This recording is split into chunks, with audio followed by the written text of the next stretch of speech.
할렐루야. 세안교회에 오신 여러분들 진심으로 환영합니다.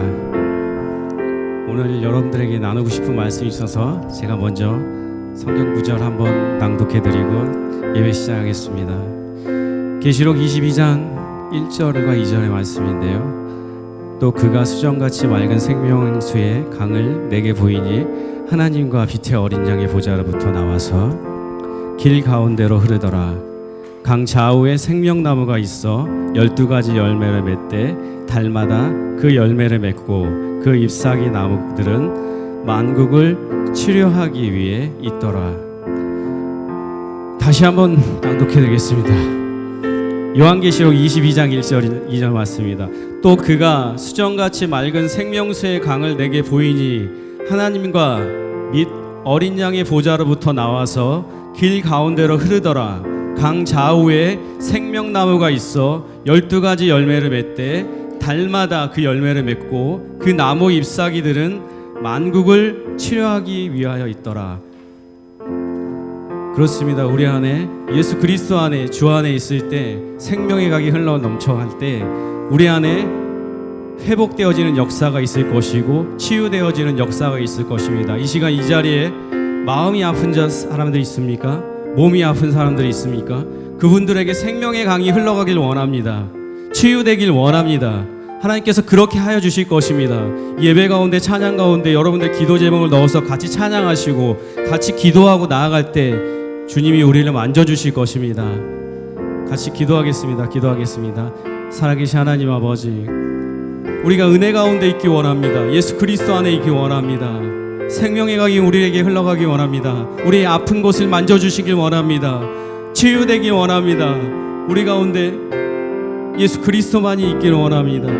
예배자로 서길 원합니다. 하나님, 우리의 예배를 받아주시옵소서. 예수님의 이름으로 기도드렸습니다. 아멘.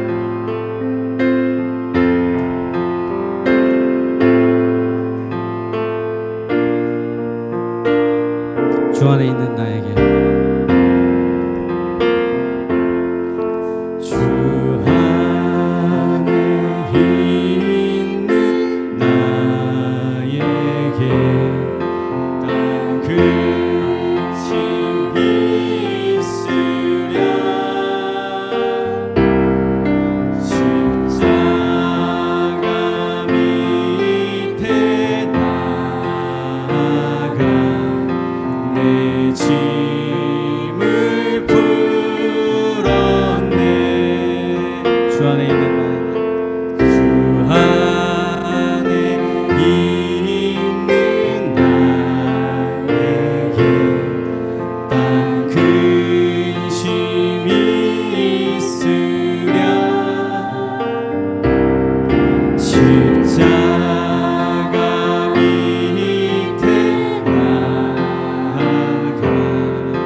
예배 시간 가운데 찬송 가는데 말씀 듣는 가운데 그 안에 있길 원합니다. 주님 그렇게 있게 달라고 기도하십시다. 내가 드리는 예배를 주님께서 받아주십시오. 정말 나는 부족하고 나는 아무것도 없는 쓰잘할 것 없는 사람이지만 하나님 그럼에도 불구하고 나에게 은혜를 주시옵소서. 그렇게 기도합시다. 그리고 내 안에 역사하신 하나님을 기대하십시오. 정말 지금은 아무것도 채울 수 없는 그런 것이지만 말씀으로 채우게 해달라고 기도하십시다. 특별히 정말 기도로 채우게 해달라고 기도합시다. 예배 가운데 나는 내려놓고 오직 예수님만 살아있다고 그렇게 고백합시다. 이 예배를 위해서 기도하기 원합니다. 기도하시겠습니다.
두려움이 변하여 그 두려움이 변한 내 기도 되었고 전날의 한숨 변하여 내 노래 되었네. 주님을 찬송하면서 할렐루야 할렐루야 내 앞길 멀고 험해도 나 주님만 따라가리. 주님을 찬송하면서 주님을 찬송하면서 할렐루야 할렐루야 내 앞길 멀고 험해도 나 주님만 따라가리. 내 주는 자비 내 주는 자비 늘 함께 계시고 함께 계시 내 궁핍함을 아시고 궁핍함을 아시고 늘 채워주. 다시 한번 고백합시다. 내 주는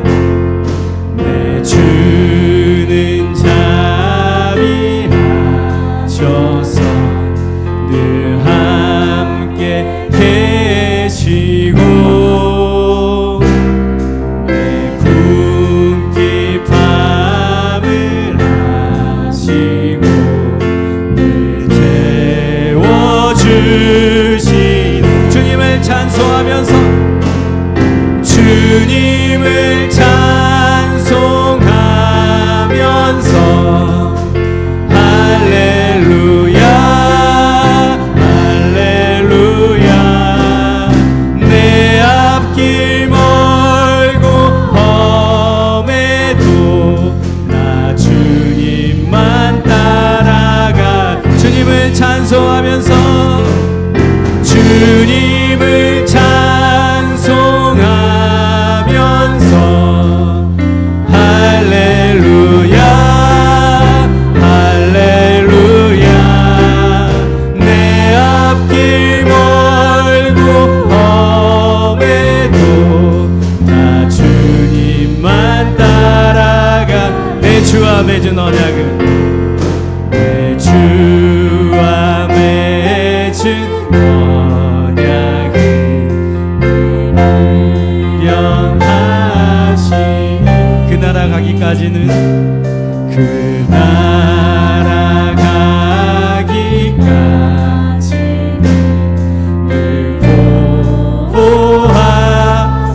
내 주와 맺은 언약은 내 주와 맺은 언약은 불경하시니 그 나라 가기까지 늘 보호하시네. 늘 보호하시. 주님을 찬송하면서 할렐루야 할렐루야 내 앞길 멀고 험해 나 주님만 따라. 주님을 찬송하면서 할렐루야 할렐루야 내 앞길 멀고 험해도 나 주님만 따라가리. 나 주님만 따라가리. 나 주님만 따라가. 나 주님만 따라가리. 나 주님만 따라가리. 아멘. 우리의 앞길이 멀고 험해도 주님만 따라가면 주님이 우리를 이끌어 주시고 함께하여 주실 것입니다. 여러분 믿으십니까? 아멘. 그렇습니다. 다음 곡 찬양할 텐데요. 같이 박수 치면서 신나게 찬양하도록 하겠습니다.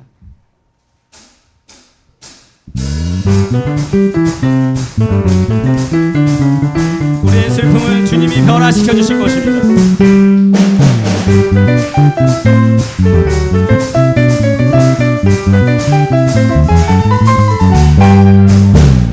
나의 슬픔을 주가 기쁨으로 변화시키시네. 잠잠할 수 없네. 기뻐 춤추며 찬양. 나의 슬픔을 주가 기쁨으로 변화시키시네. 잠잠할 수 없네. 기뻐 춤추며 찬양해.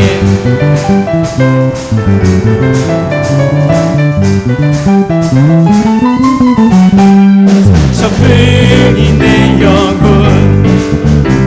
위로해 주셨네. 고통 중에 주님 평안 주셨네.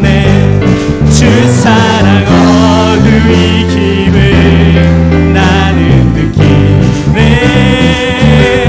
주의 빛 비춰주시니 내 마음 기뻐 주 찬양하네.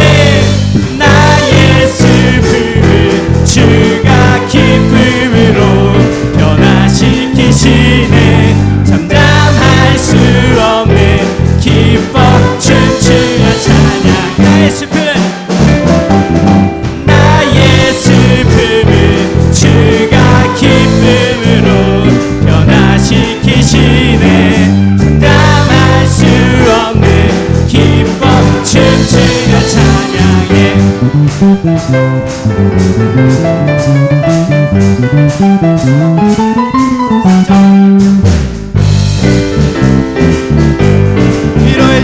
위로해 주셨네. 고통 중에 있을 때 주님 평안 주셨네. 주 사랑 어두이김을 나는 느끼네. 주의 빛 비춰주시니 내 마음 기뻐 주 찬양하네. 나의 슬픔을 주가 기쁨으로 변화시키시네. 잠잠할 수 없네. 기뻐 춤추며 찬양해. 나의 슬픔을 주가 기쁨으로 변화시키시네. 잠잠할 수 없네. 기뻐 춤추며 찬양해.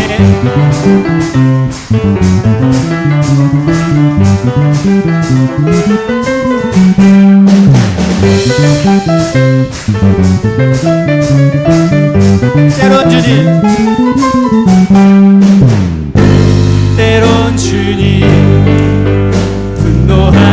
분노하실지라도 주의 은혜와 사랑 나의 평생에 주님 하네. 나의 슬픔을 주가 기쁨으로 변화시키시네. 잠잠할 수 없네. 기뻐 춤추며 찬양. 나의 슬픔을 주가 기쁨으로 변화시키시네. 잠잠할 수 없네. 기뻐 춤추며 찬양. 주님의 강에 주님의 강이 우리 즐겁게 해. 주님의 강이 춤추게 해. 주님의 강이 우리 새롭게 해. 기쁨으로 충만. 주님의 강이 주님의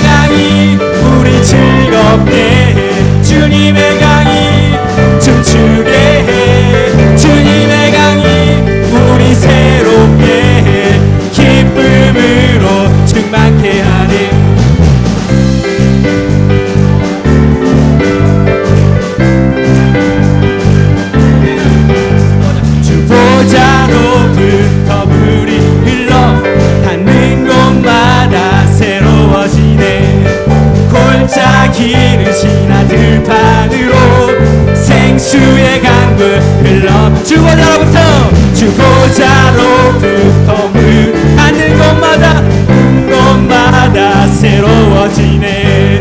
그 골짜기를 지나 들판 생수의 강물 흘러 주님의 강이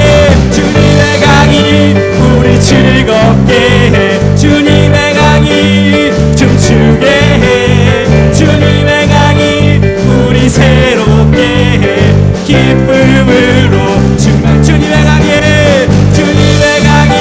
우리 즐겁게 해. 주님의 강이 춤추게 해. 주님의 강이 우리 새롭게 해. 기쁨으로 주님의 강이 충만케 되네. 주님의 강이 충만케 되네. 닿는 자마다 치유케 되네. 아멘. 그 강가에 있는 병든 자들 주 갈급하며 돌아. 아멘.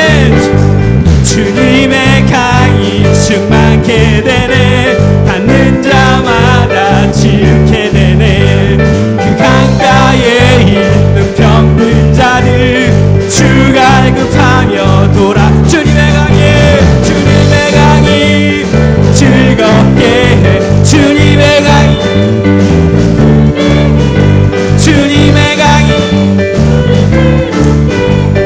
기쁨으로 주님의 산에 올라가리. 주님의 산에 올라가리. 주 계신 보좌 찾으러 그 강변에 우리 달려가서 춤을 추며 주 찬양하리. 주님의 산에 올라가리. 주 계신 보좌 찾으러. 아멘. 강변에 우리 달려가서 춤을 추며 주를 찬양. 주님의 강이 우리 즐겁게 해. 주님의 강이 춤추게 해. 주님의 강이 새롭게 해. 기쁨으로 주님의 강이 우리 주님의 강이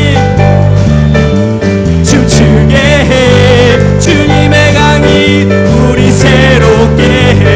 기쁨으로 주님의 강이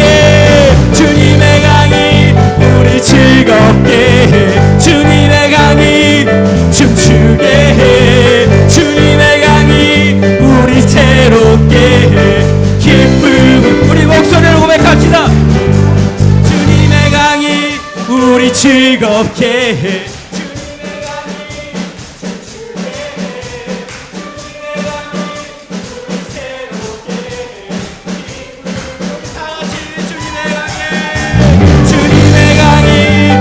즐겁게 해. 주님의 강이 춤추게 해. 주님의 강이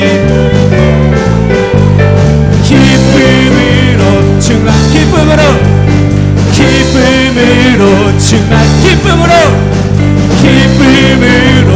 충만. 기쁨으로 충만해. 아멘. 생수의 강이 흘러갑니다. 하나님, 생수의 강이 이곳으로 올라갑니다. 모든 자가 치유받게 하여 주시옵소서. 아멘. 그렇습니다. 생수의 강이 우리 가운데 흘러갈 때 우리의 모든 것들 치유해 주실 것이며 우리를 예배자로 불러주실 것입니다. 우리의 평생의 소원이 어떤 것인지 우리에게 분명히 알려주실 것입니다. 우리 같이 찬양하기 원합니다.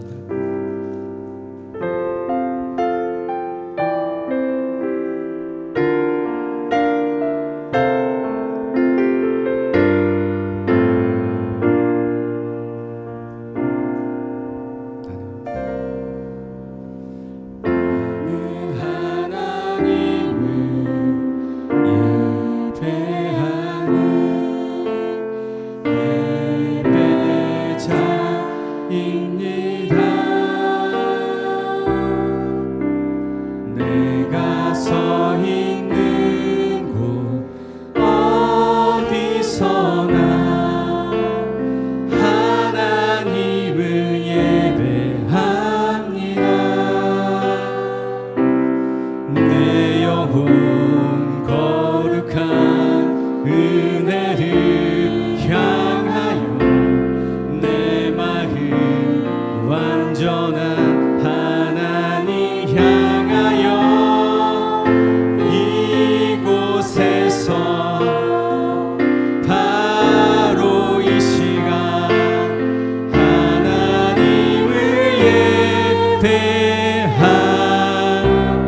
나는 하나님을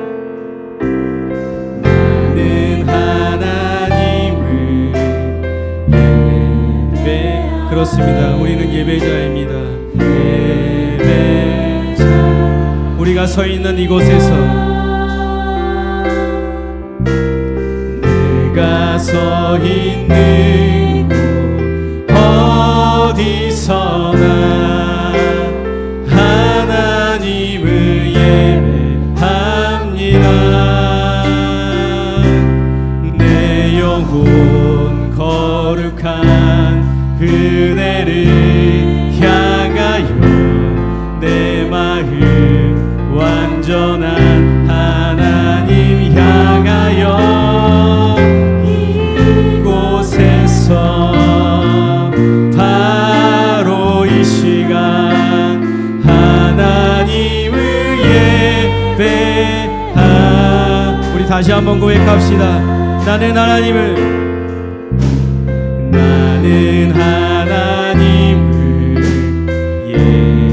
예배하는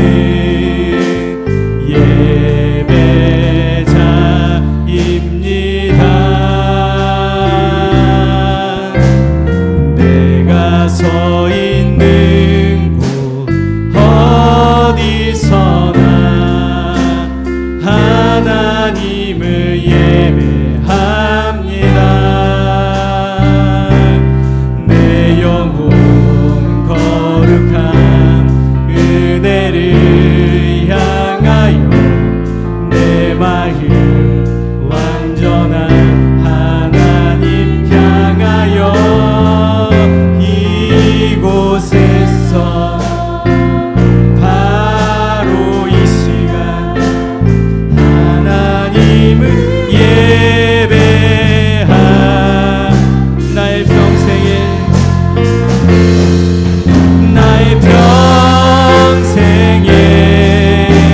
단 한 가지 소원 주의 아름다우심 보며 사랑 노래하는 것 나의 왕 대신 주님의 얼굴 구하며 주 사랑 안에 머물러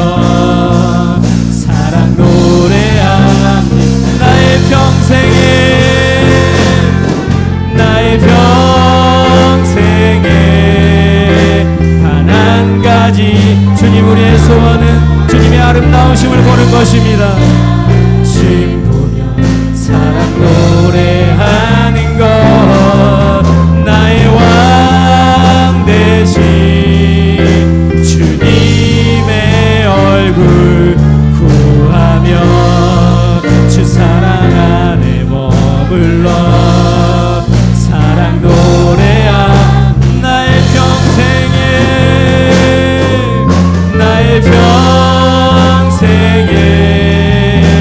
단 한 가지 소원 주의 아름다우심 보며 사랑 노래하는 것 나의 왕 대신 주님의 얼굴 구하며 주 사랑 안에 머물러 사랑 노래.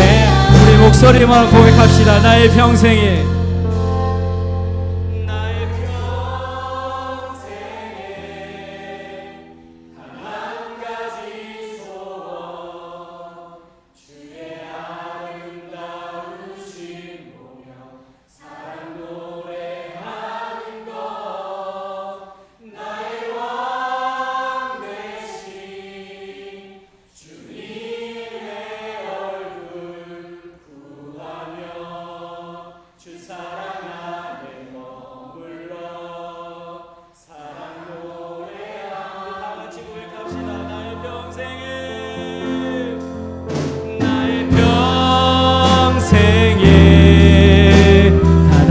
가지 소원 주의 아름다우심 보며 사랑 노래하는 나의 왕 대신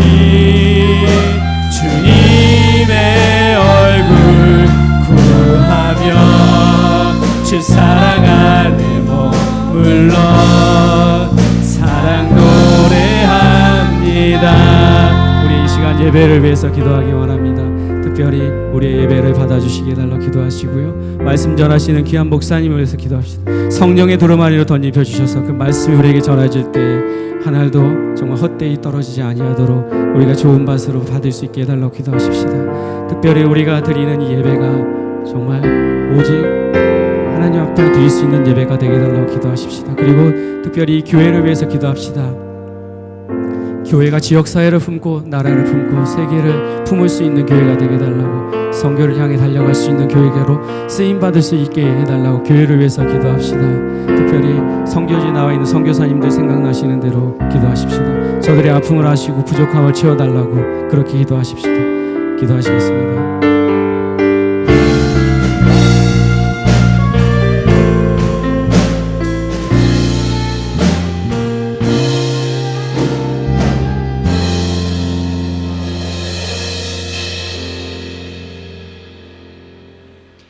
사랑하는 아버지, 연약한 우리들이 이곳에 아버지를 예배하기 위해 모였습니다. 일주일 동안 주님 앞에 합당하지 못했던 모든 생각과 말과 행동들을 회개합니다. 주님 십자가 보혈로 깨끗하게 씻어주셔서 주님께 올리는 우리의 기도와 찬양이 주께서 기쁘게 받으실 만한 것이 되게 해주세요.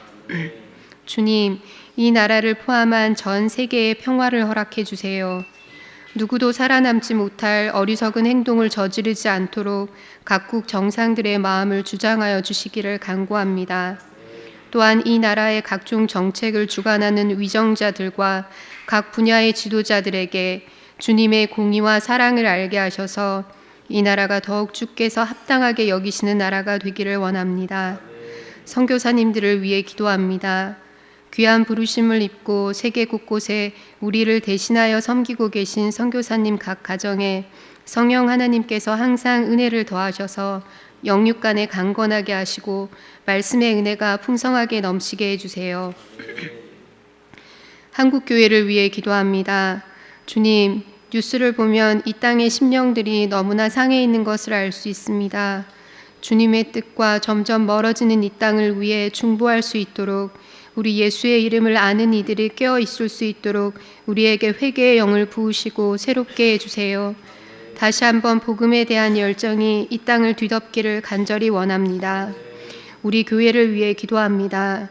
주님, 우리에게 허락하신 12, 70, 300의 비전이 주의 이름으로 하루빨리 이루어져서 많은 선교사님들의 영육이 회복되어 선교지로 다시 돌아갈 수 있는 소중한 공간이 생기도록 해주세요. 담임 목사님과 두 분 전도사님 늘 영육 간에 강건하도록 지켜주시고 성령 하나님의 은혜가 넘쳐 흘러서 항상 말씀의 은혜 있기를 간구합니다. 또한 우리 각 사람을 불러 하나의 성전으로 만드시고 성장시키시는 것을 감사합니다. 항상 말씀과 기도로 주님과 교제하며 그 사랑으로 서로를 격려하며 자라가는 주님의 참 제자가 되게 하시고 삶에서 성령의 열매 맺는 우리가 되게 해주세요. 이 시간 성령 하나님 각 사람의 마음을 주장해 주셔서 신령과 진정으로 드리는 예배가 되게 해주세요. 오늘이 이 땅에서 드리는 마지막 예배인 것처럼 우리의 전심을 주님께 드리기 원합니다. 말씀만이 우리의 참된 양식이 되는 줄 압니다. 말씀 전하시는 담임 목사님에게 능력을 더하여 주시고 또한 우리의 마음밭이 주님의 말씀이 떨어져 풍성한 열매 맺는 좋은 밭이 되게 해주세요. 여러 가지 삶의 어려움으로 인해 상한 심령과 고난 육체가 주의 이름으로 치유되는 놀라운 은혜의 역사가 있기를 또한 간구드립니다. 우리의 모든 것 되시는 예수 그리스도의 이름으로 기도합니다.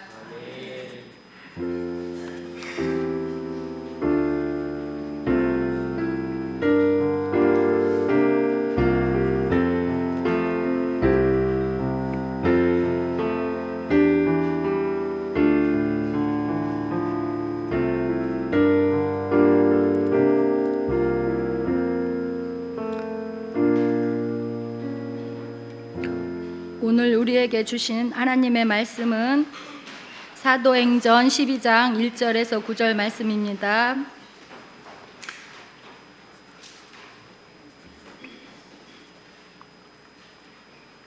마지막 구절 함께 합독합니다.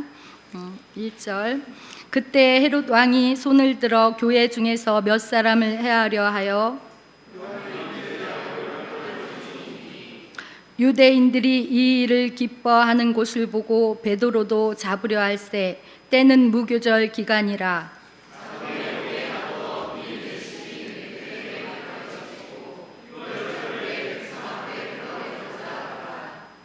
이에 베드로는 옥에 갇혔고 교회는 그를 위하여 간절히 하나님께 기도하더라.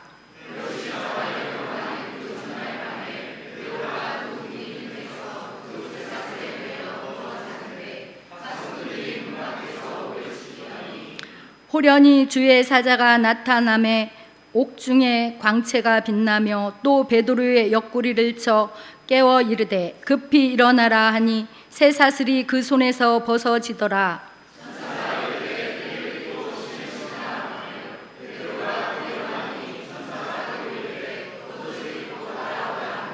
함께 베드로가 나와서 따라갈새 천사가 하는 곳이 생시인 줄 알지 못하고 환상을 보는가 하니라.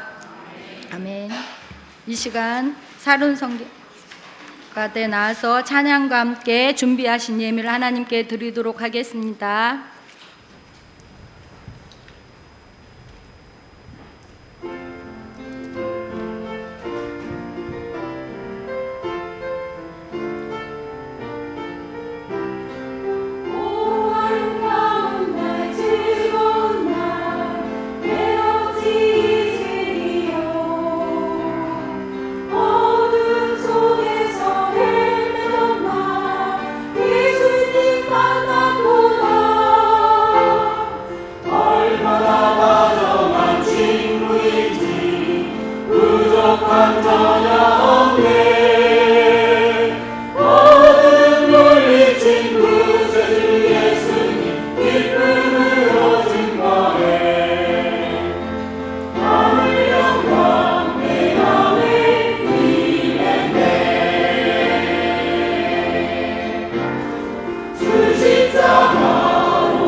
내 주님 알게 된다.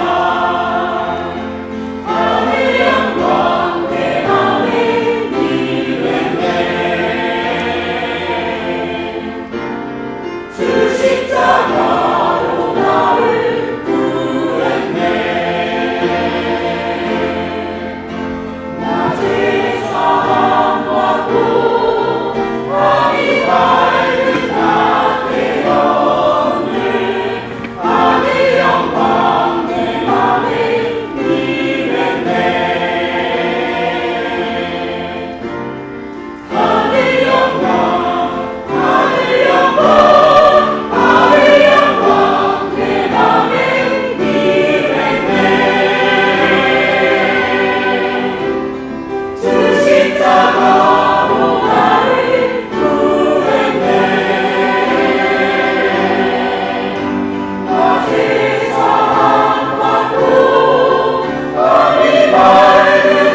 이 시간은 홍종철 담임 목사님 나오셔서 드린 예물 위에 축복 기도해 주시고 옆구리를 칠 때까지라는 제목으로 하나님의 말씀 전해 주시도록 하겠습니다. 많은 은혜 받으시기 바랍니다.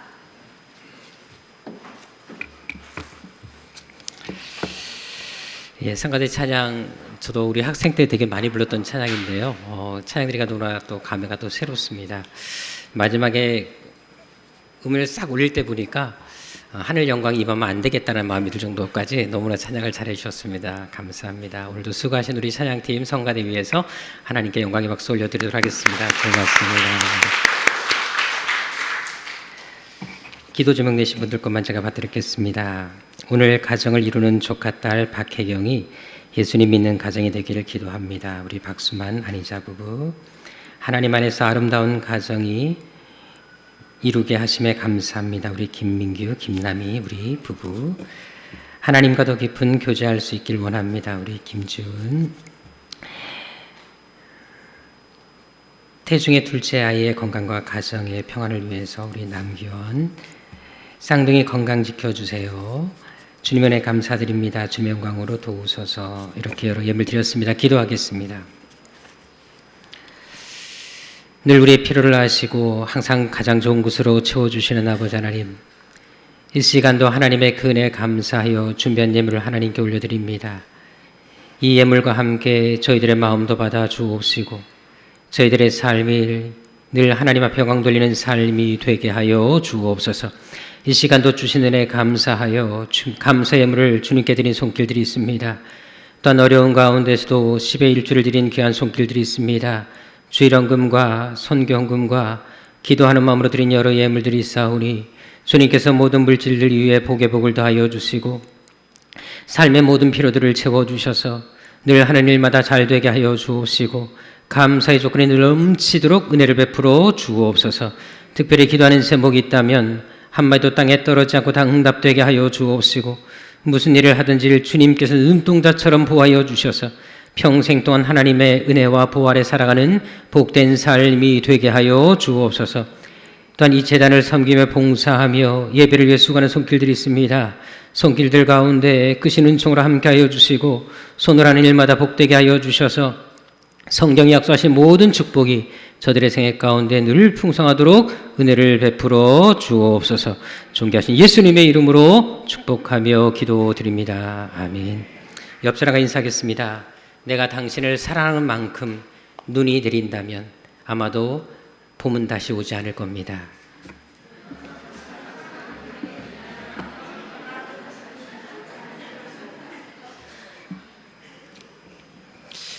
무슨 의미인지 알고 계시나요? 예. 그렇게 여러분들 서로를 사랑하는 여러분 되시기를 주로 축원합니다.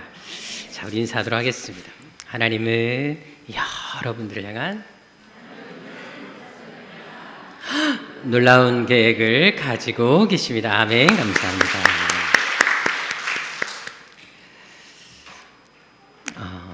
한 기사에 보니까 요즘에 불면증에 시달리는 사람들이 참 많다고 합니다.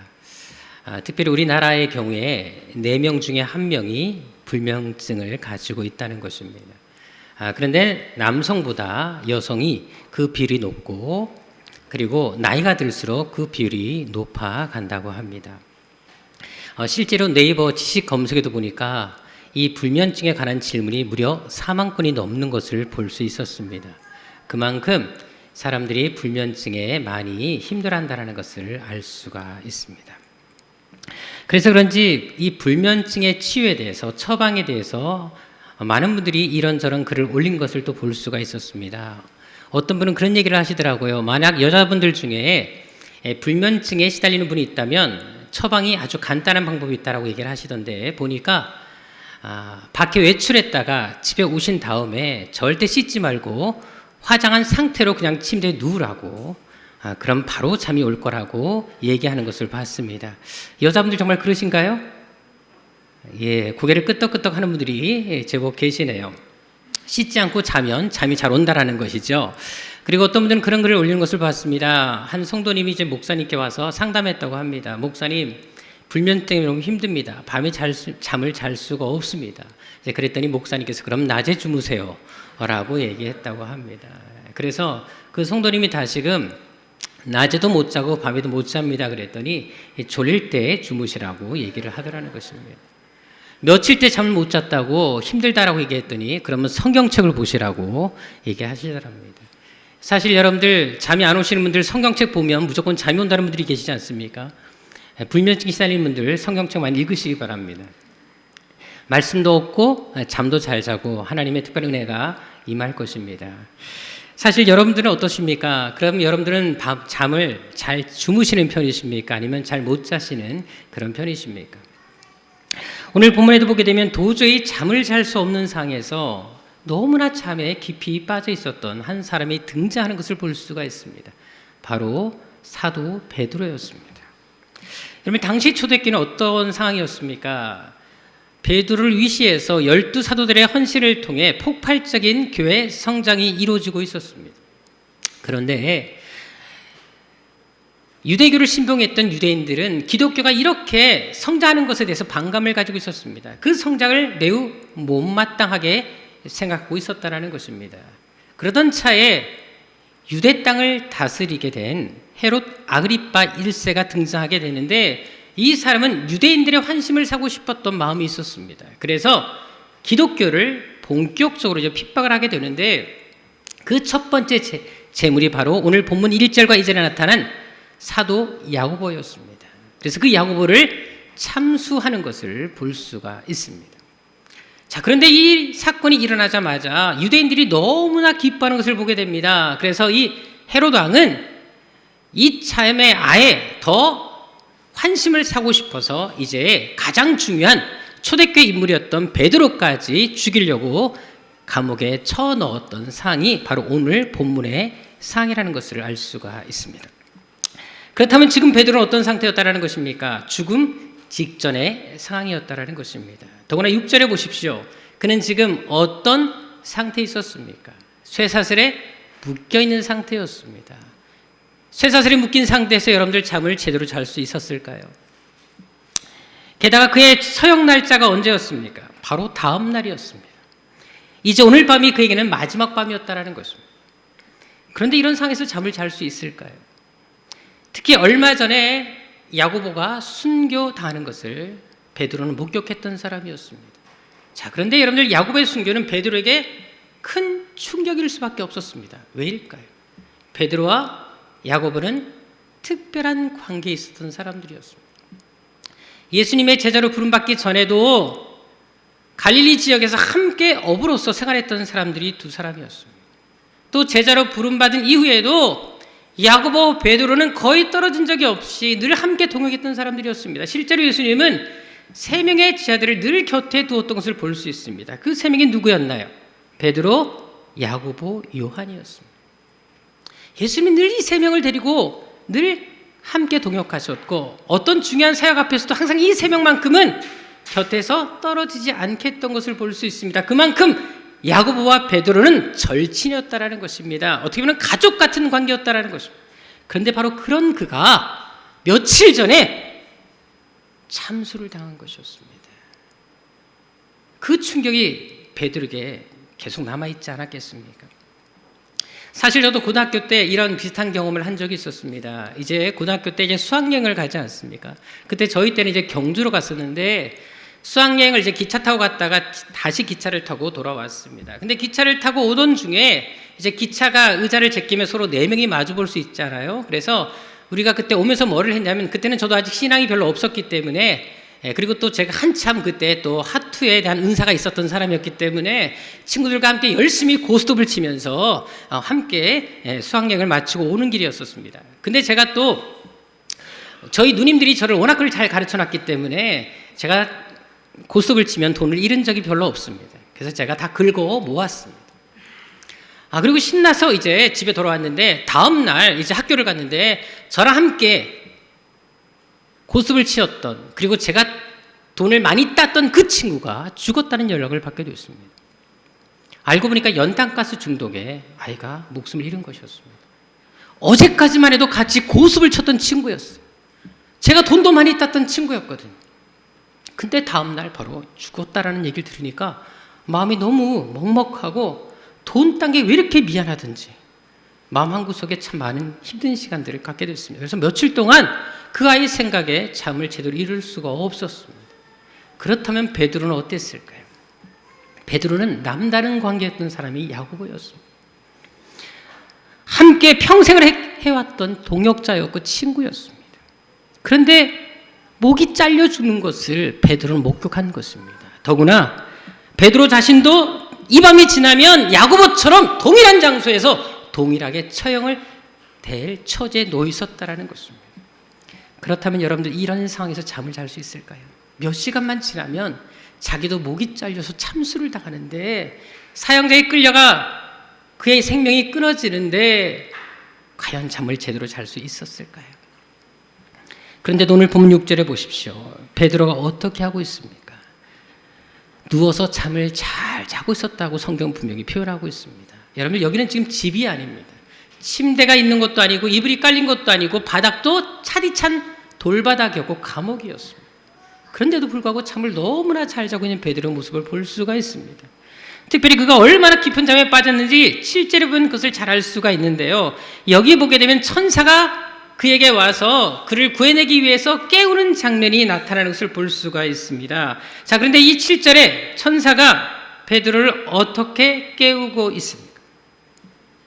귓속말로 조용히 와서 베드로 일어나요. 이제 당신을 구원해 줄 시간이 됐어요. 이렇게 말을 하고 있습니까? 놀랍게도 베드로의 옆구리를 쳐 찔렀다고 표현하고 있습니다. 여기 쳤다라는 말을 정말 주목할 필요가 있는데요. 이 쳤다라는 말은 여러분들 단순하게 살짝 찌른 것을 얘기한 것이 아닙니다.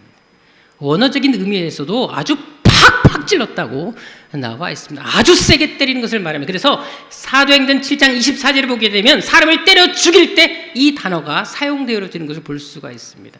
한마디로 천사는 조용히 깨운 게 아니라 제발 좀 일어나라고 퍽퍽퍽 때렸다라는 사실을 알 수가 있습니다. 그만큼 베드로가 깊은 잠에 빠져 있었다라는 것입니다. 8절도 보십시오. 그가 잠잘 때 어떤 자세를 취하고 있습니까? 허리띠를 풀어놨습니다.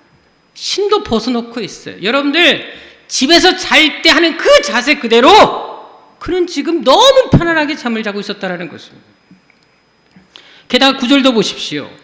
감옥에서 나중에 탈출을 하게 되지 않습니까? 근데 이것이 꿈인지 생신지 탈출하고 나서도까지도 정신을 못 차리는 것을 볼 수가 있습니다. 아니 천사를 따라 걸어 나왔어요. 그렇으면 이제 정신을 깰 만도 하지 않습니까? 근데도 아직까지 정신을 못 차립니다. 그만큼 정신줄을 놓을 상태까지 잠을 깊이 빠졌다라는 사실을 알 수가 있습니다. 그렇다면 어떻게 이렇게 할 수 있었을까요? 죽음을 앞두고 어떻게 이렇게 태평하게 잠을 잘 수 있었을까요?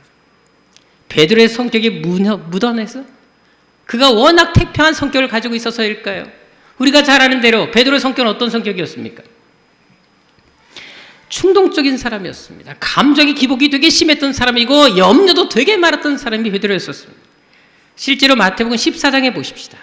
14장에 보게 되면 예수님께서 무리를 걸어오는 사건이 등장합니다. 근데 28절에 보게 되면 베드로가 예수께서 무리를 걸어오는 그 사건을 보자마자 제일 먼저 한 말이 뭡니까? 예수님, 만약 당신이 예수님이시면 나도 그 무리를 걷고 싶습니다라고 얘기를 합니다. 근데 보세요. 걸은 것까지 좋았어요. 근데 갑자기 30절에 보게 되면 태풍이 자기의 다가오는 모습을 보면서 염려해서 그대로 물에 빠져서 살려달라고 외치는 모습을 볼 수가 있습니다. 마태복음 16장도 보십시오. 가이사랴 빌립보에서 베드로가 예수께서 무엇을 고백합니까? 16절에 보게 되면 주는 그리스도시요 살아계신 하나님의 아들입니다. 멋진 고백을 했어요. 그런데 23절에 보게 되면 예수님께서 십자가 지신다는 말을 하자마자 그것을 염려해서 안 됩니다. 당신 죽으시면 안 됩니다라고 얘기하면서 그것을 막는 것을 볼 수 있습니다. 그것 때문에 예수님께서 뭐라고 얘기합니까? 사탄아 네 뒤로 물러가라. 책망받는 것을 볼 수가 있습니다. 마태복음 11장을 보십시다. 변화산에서는 어떤 사건이 있었습니까? 예수님이 변화된 모습을 보여주십니다. 엘리야와 모세가 나타납니다. 이 모습 보고 베드로가 또 흥분합니다. 뭐라고 얘기합니까? 4절에 보게 되면 이 산에다가 집을 3개 짓고 싶습니다라고 얘기를 합니다. 여러분들 베드로의 직업은 무엇이었습니까? 어부였습니다. 예수님의 직업은 뭐였습니까? 목수였습니다. 지금 어부가 목수 앞에서 집을 짓겠다라고 소리를 하고 있는 것입니다. 제정신이 아니에요. 마태복음 26장 성만찬에서는 또 어떤 일이 있었습니까? 33절에 나와 있는 것처럼 예수님, 다른 사람은 다 주를 버릴지라도 나는 당신을 절대 버리지 않겠습니다라고 얘기합니다. 35절에 보게 되면 예수님, 나는 정말 죽을지언정 주를 부인하지 않겠습니다 얘기를 했던 사람이 베드로였습니다.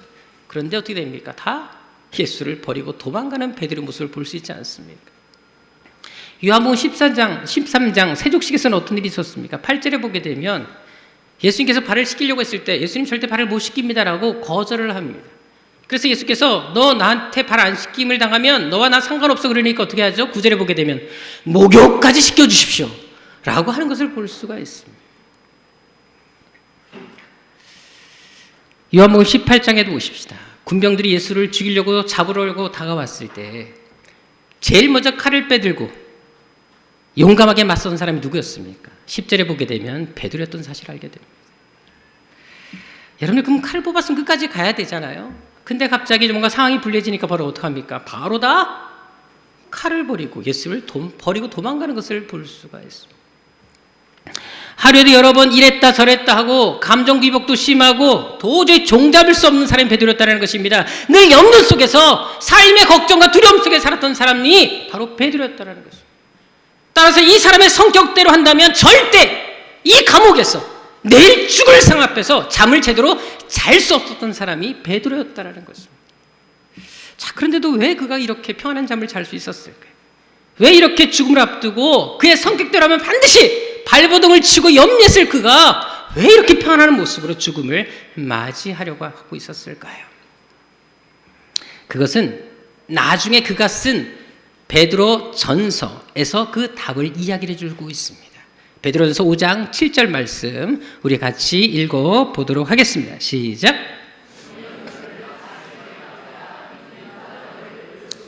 이건 베드로의 신앙 고백입니다. 그가 왜 이렇게 감옥 속에서 내일 처형을 당함에도 불구하고 그가 왜 두려워하지 않았고 편히 잠을 잘 수 있었는지 그 사건을 얘기해 주고 있는 것입니다. 그는 변화를 받은 다음, 은혜를 받은 다음부터는 삶의 태도가 달랐습니다. 내 모든 염려를 주님께 맡기겠다. 내 인생의 모든 문제, 삶의 문제를 주님께 맡기기로 결단했다라는 것입니다. 아무리 인생의 문제가 큰 문제가 나에게 닥쳐온다 할지라도 진로의 문제, 경제적인 문제, 가족의 문제, 생명의 문제까지도 반드시 주님께서 나를 돌보실 것이다 라고 그는 확신하고 있었다는 것을 이 본문을 통해서, 이 말씀을 통해서 우리에게 말씀해 주고 있다는 것입니다. 그것은 시편 4편에 나타난 다윗의 고백을 통해서도 발견할 수가 있는데요. 우리가 잘 아는 것처럼 시편 4편은 다윗이 쓴 시입니다. 그것도 언제 쓴 시인 줄 아십니까? 다윗의 아들 압살롬이 반역을 일으켜서 생명의 위협을 받는 그런 상에서 다윗이 썼던 시가 시편 4편입니다. 인생 최대 위기 속에서 쓰였던 시편 4편에서 다윗은 마지막 절에서 이렇게 고백하고 있습니다. 8절 시작. 내가 평안히 눕고 자기도 하리. 나를 안전히 살게 하시는 이는 오직 여호와시니이다. 여러분들 지금 목숨이 경각에 달려있는 상태가 다윗이었습니다. 근데도 불구하고 그는 고백합니다. 나는 인생의 위기 속에서 하나님을 신뢰한다. 반드시 하나님 내 인생을 책임져 주실 것이다. 그는 고백하고 있다는 것입니다. 내 가족도, 내 부모도, 내 자식도, 내 직장도 책임져 주실 것이다. 이것이 다윗의 고백이었다는 것입니다. 믿음의 사람들은 큰 환난과 고난 앞에서 절망하거나 염려한 사람들이 아니었다는 것입니다. 그렇다면 여러분은 어떠십니까? 여러분들 중에 혹시 잠을 못 주무는 분이 계십니까? 그렇다면 그 이유가 무엇일까요? 베드로의 고백대로 한다면 염려하기 때문에 잠을 못 자는 것입니다. 왜 염려하십니까? 하나님께 우리의 삶을 맡기지 못했기 때문에 우리가 잠을 이루지 못하는 것이고 염려에 빠져 있는 것이라는 사실을 아실 필요가 있습니다. 전에 1세기에 살았던 초대교회 성도들의 삶에 대한 기록이 있는 문서들이 발견된 적이 있었습니다. 그런데 거기에 보게 되면 초대교회 성도들이 서로들의 이름을 부를 때마다 공통적으로 썼던 한 단어가 있었던 것을 발견할 수가 있습니다. 그 단어는 바로 티테오스라는 단어입니다. 그래서 사람 이름 앞에 이 단어를 꼭 붙이고 이름을 불렀다는 사실을 아십니까? 티테오스 요한, 티테오스 베드로, 티테오스 바울, 이렇게 그 단어를 쓰고 이름을 불렀다라는 사실입니다. 그렇다면 티테오스라는 단어가 어떤 뜻일까요? 바로 염려하지 않는 자라는 뜻입니다.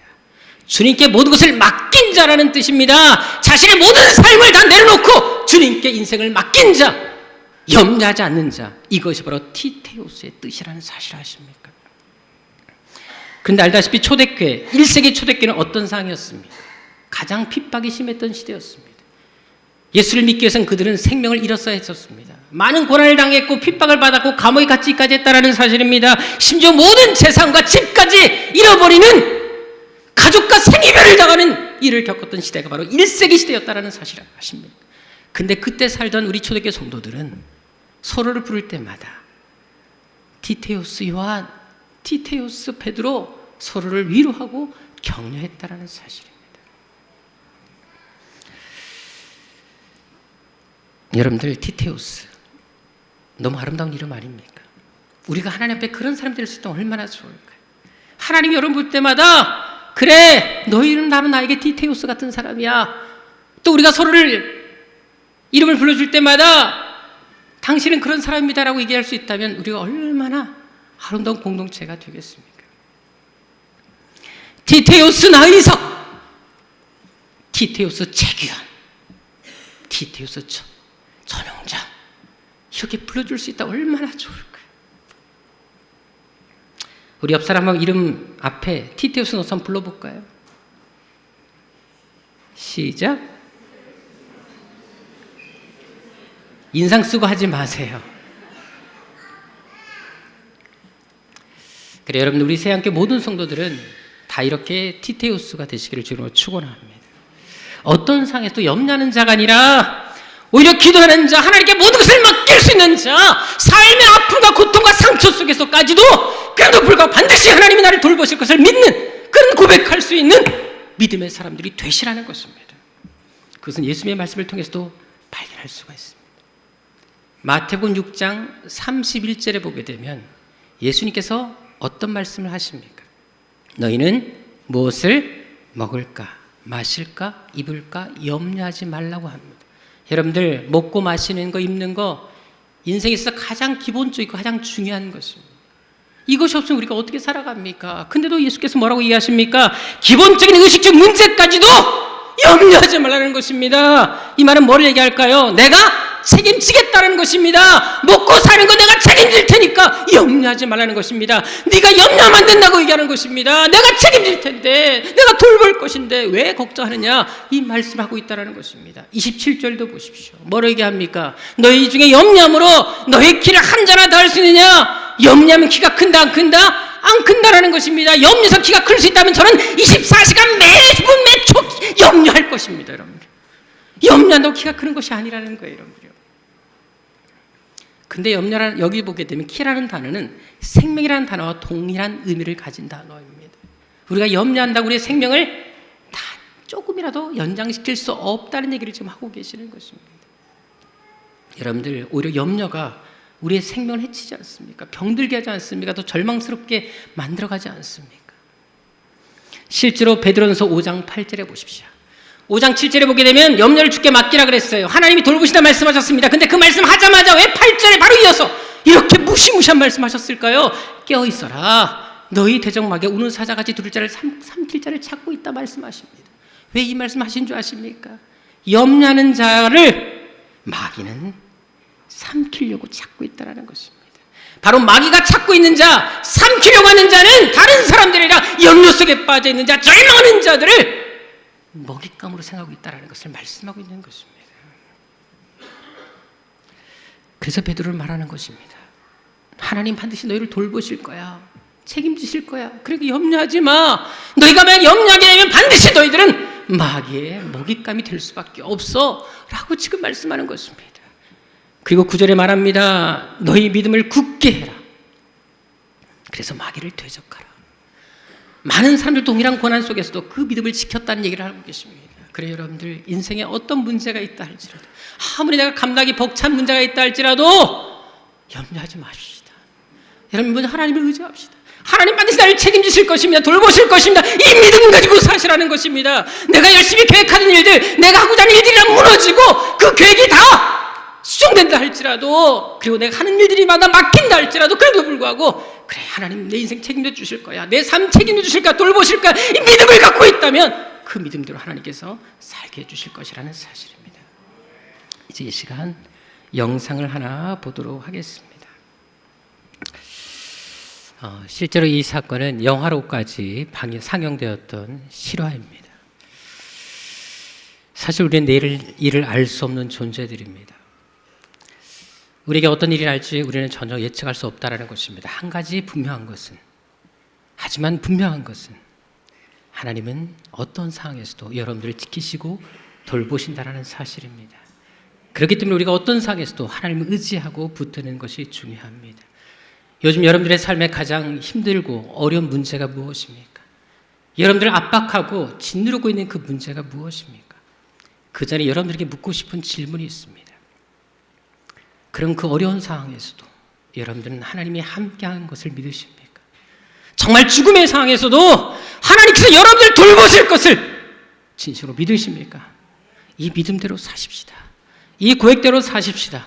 우리가 어떤 상황에서도 끝까지 하나님을 의지할 수 있다면 반드시 하나님이 여러분들의 인생 가운데 놀라운 계획, 하나님의 놀라운 일들을 이뤄나가실 것입니다. 우리 새학교 모든 성도들이 이런 성도들 되시기를 주 이름으로 축원합니다. 기도하겠습니다.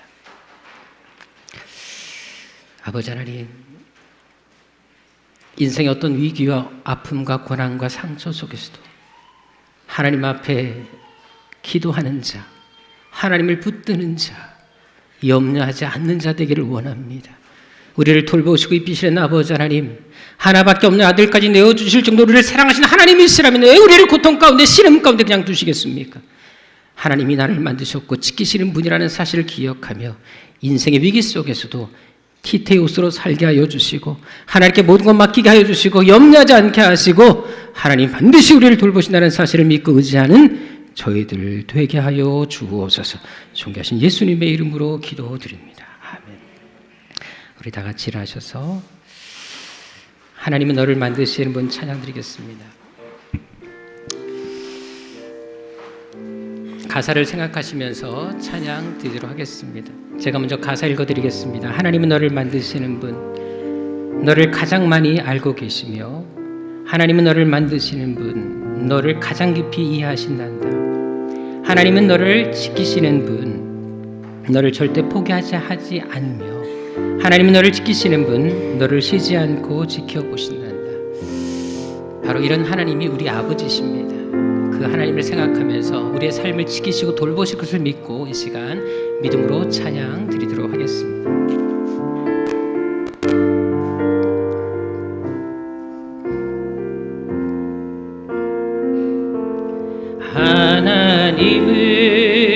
하나님은 너를 만드신 분, 너를 가장 많이 알고 계시며 하나님은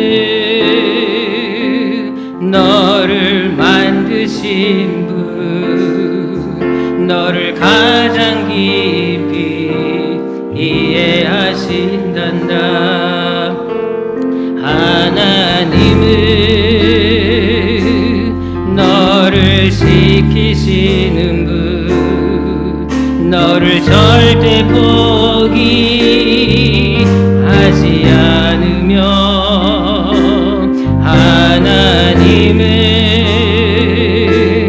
너를 지키시는 분, 너를 쉬지 않고 지켜보신 하나님은 너를 원하시는 분, 하나님은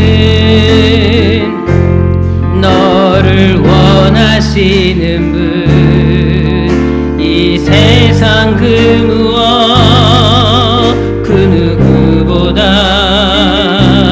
하나님은 너를 원하시는 분,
우리 한 번 더 찬양하겠는데 이번에 너 대신에 나를 놓고 한번 하겠습니다.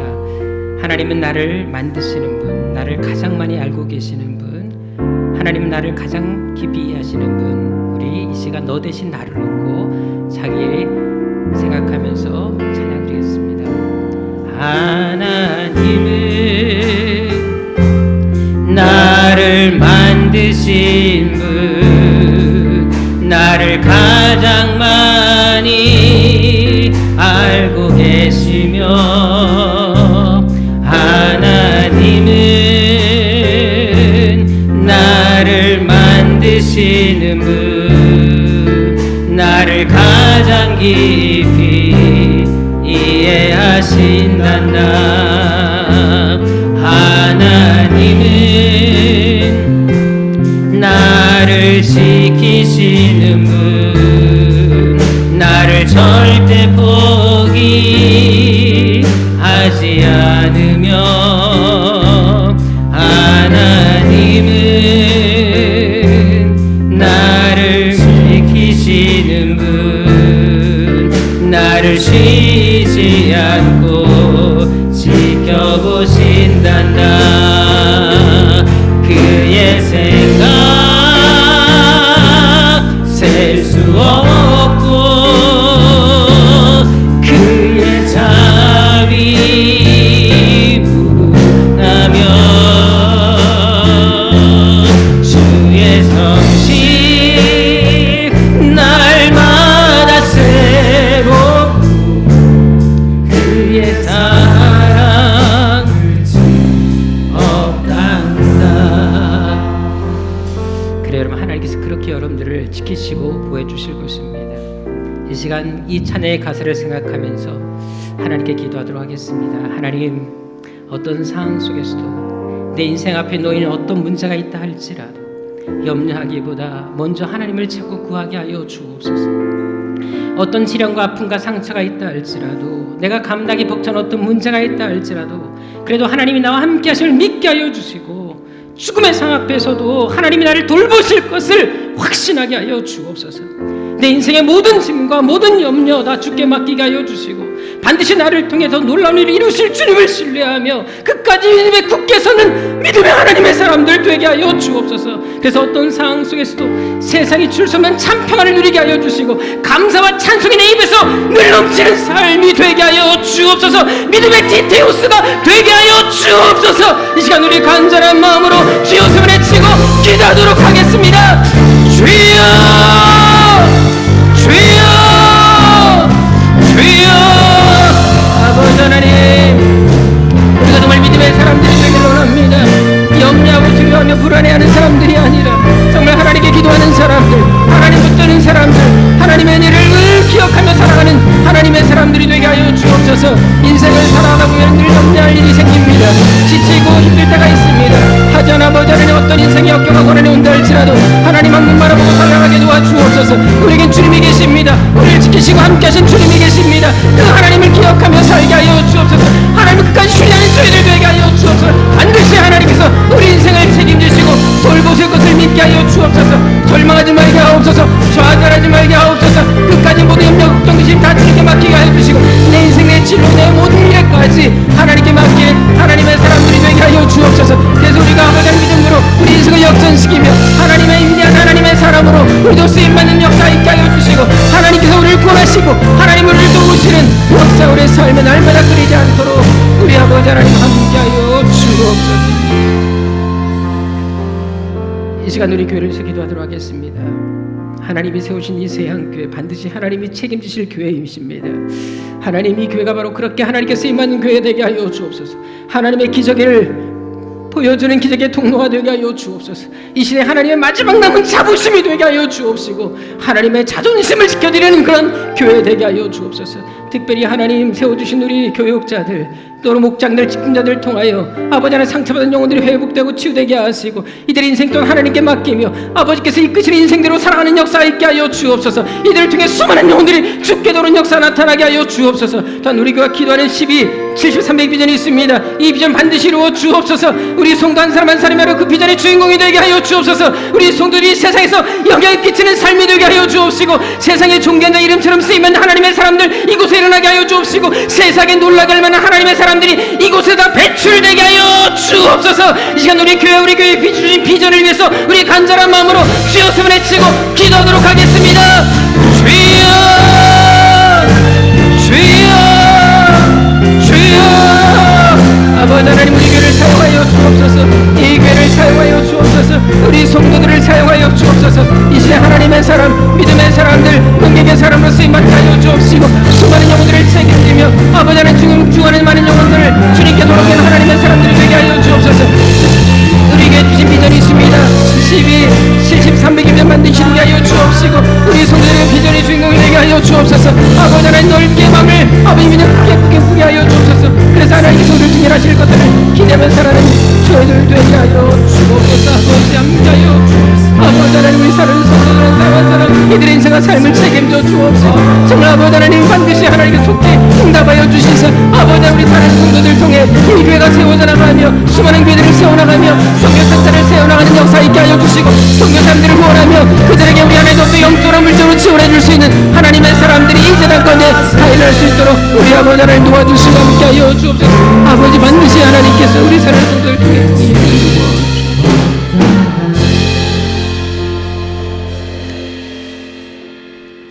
아버지 하나님, 성경에서 하나님께서 우리를 돌보시고 책임지시고 사랑하신다는 말씀이 얼마나 많습니까?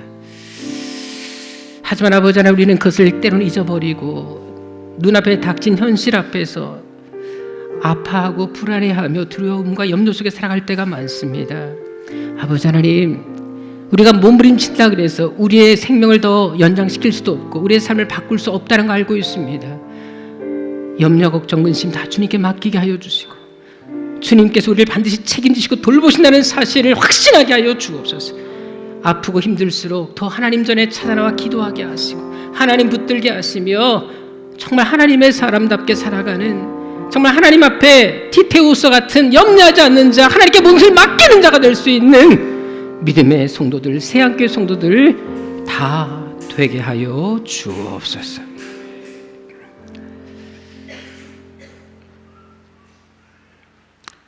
이제는 우리의 생명 되시고 우리의 모든 것 되시는 우리 주님 예수 그리스도의 은혜와 우리를 향해 위대하고 놀라운 계획을 가지고 계신 우리 아버지 하나님의 지극하신 사랑하심과 우리 마음 가운데 그 뜨거운 하나님의 목적과 계획을 알게 해주시는 성령님의 감화 감동하심과 교통하심,